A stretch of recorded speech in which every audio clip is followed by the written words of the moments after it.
24 years ago in 1989, Mazda introduced to the US their signature rear-wheel drive sports car, the Miata. And of course, today in 2013, you can still buy this vehicle, and it's essentially the car that made Mazda synonymous with their Zoom Zoom tagline. Everybody knows Mazda as the Miata sports car, which Mazda actually calls the car the MX-5 today. But anyways, let's get back to this particular one. This one that I have is a 2012 sport model. It represents the third generation of this classic rear-wheel drive roadster.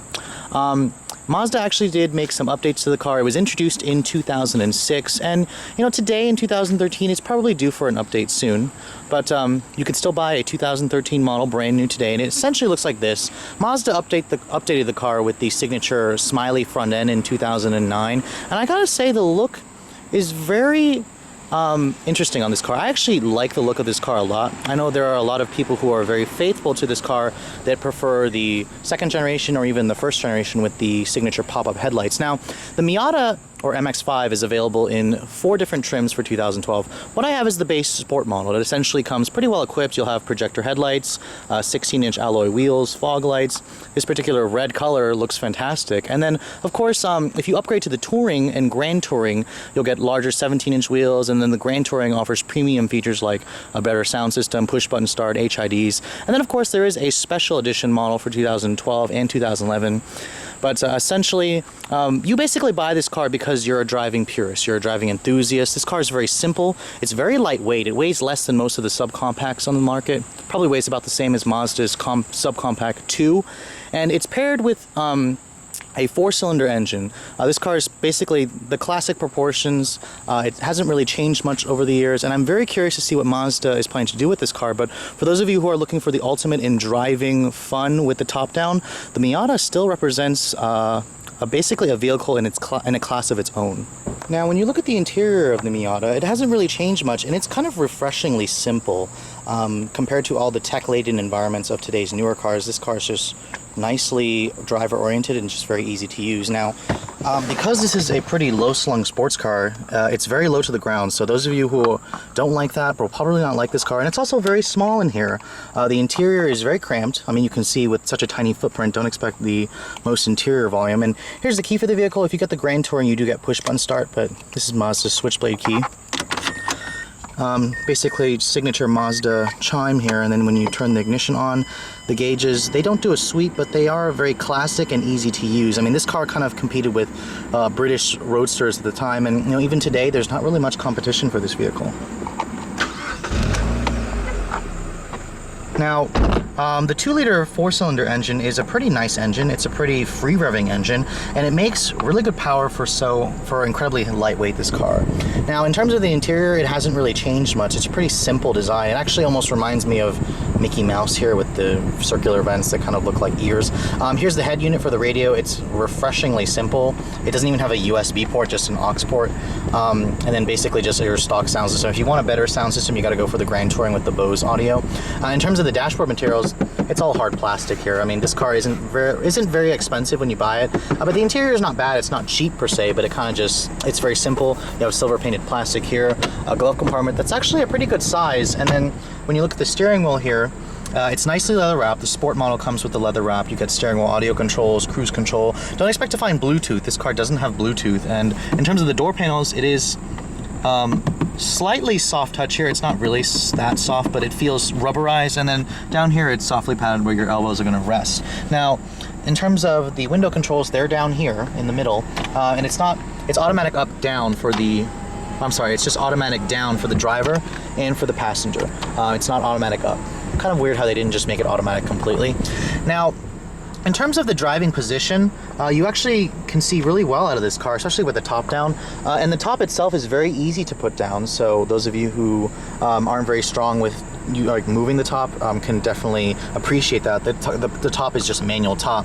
Now, in terms of the shifter, I have the 5-speed manual. If you guys go for the Touring or the Grand Touring, it comes with a 6-speed manual. I'm not sure why Mazda kind of cheaps out and gives you 5 gears in the Sport, but nevertheless, it's a very short throw shifter, positive feel, has a very nice feel through the gates, a very light and short travel clutch, and then the steering feels very heavy, and it feels very precise and gives you really good road feel.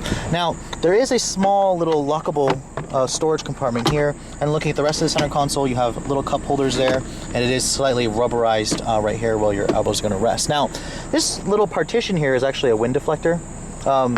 You can put it up or you can put it down. Basically, to raise the top, you're going to pull this lever here, and that brings the top up slightly. And then you basically have to grab it with your hand here, and you kind of have to have stronger arms to do this, especially from the driver's side, but you can do that from the driver's side. And then the top essentially just latches there, and then you just kind of push this down, and then voila, the top is up, and it's really easy to use. And again, to put it down, you just kind of push this release button here, that releases that, and then push that up, and then kind of just throw the top behind you, and it kind of locks in place, and that's basically how you raise and lower the top. So it's very easy to do that, and you can also do it when you're on the road. Now, looking at the trunk capacity of the Miata, this car is not what you'd say a practical car. This is a toy car, and don't expect to find much in the cargo area. Luckily, the top doesn't intrude on it, although the seats don't fold or anything like that. This is basically where the top goes. You're gonna basically look at about 5.3 cubic feet of space. Of course, that's not much space, but I'm guessing you can get some golf bags in here, a few duffel bags, but pack lightly if you're gonna be driving this car on a long road trip.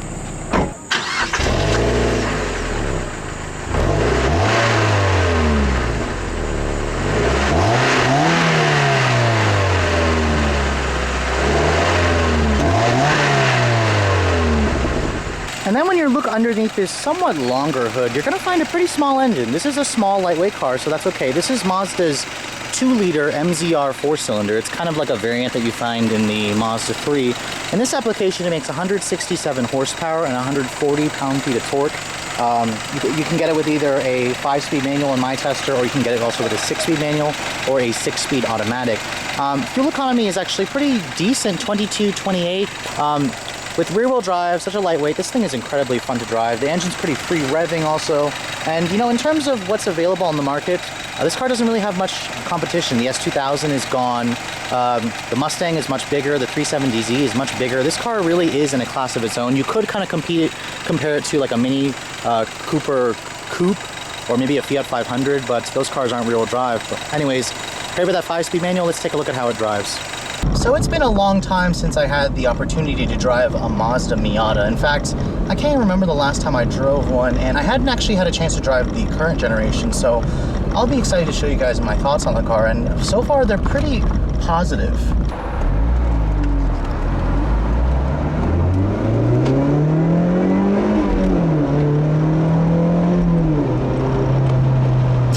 And my first initial thoughts are, this car is incredibly balanced and incredibly fun. Now, with only 167 horsepower on tap, this car is not exactly a performance car. I mean, it's quick, but it's not going to blow you away and really make the rear end fishtail and stuff like that. But when you do get on the power, the 2-liter is very free revving. It's a very smooth 4-cylinder. I'm very surprised with how it feels. It feels completely different in this car versus a Mazda 3.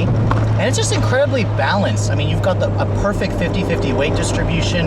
You've got incredibly direct and linear steering. This car is just incredibly fun.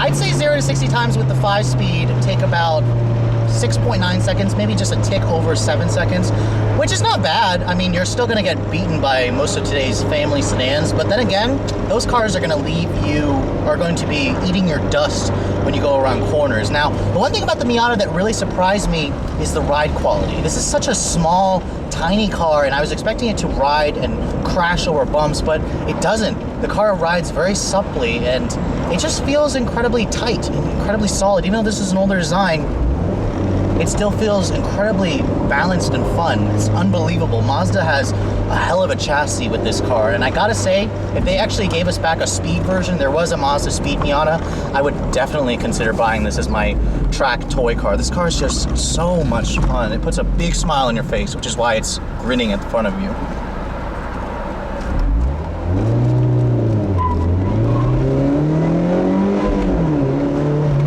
And if you guys know how to shift pretty well, you can get the rear end to give you somewhat of a chirp, but honestly, it's going to take a little bit more throttle application than what you're probably used to. But man, when you get this 4 cylinders revs up, it actually makes a pretty nice sound from that dual exhaust. I would probably think about adding some kind of a cold air intake or something to open up the engine note a little bit more, but this car's just incredible. And even with the top down, I was cruising along at about 45 miles per hour there, and this thing isn't that noisy in here.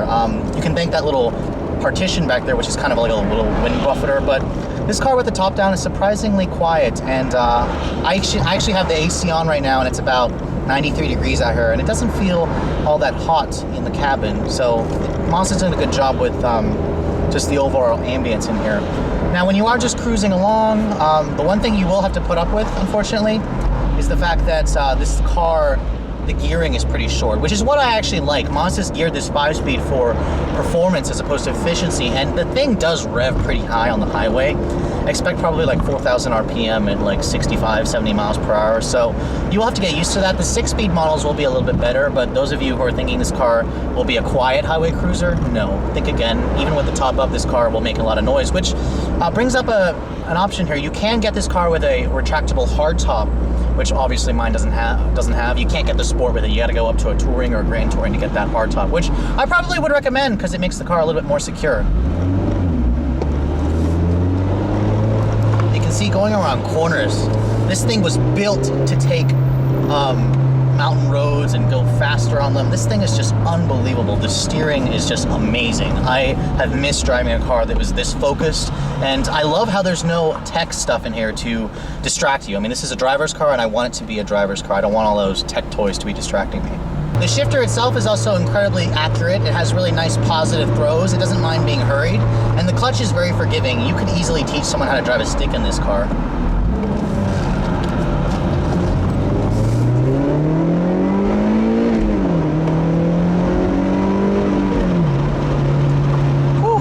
Again, 0 to 60 times may not impress you, but when you actually get behind the wheel of this thing, the feel is just unbelievable.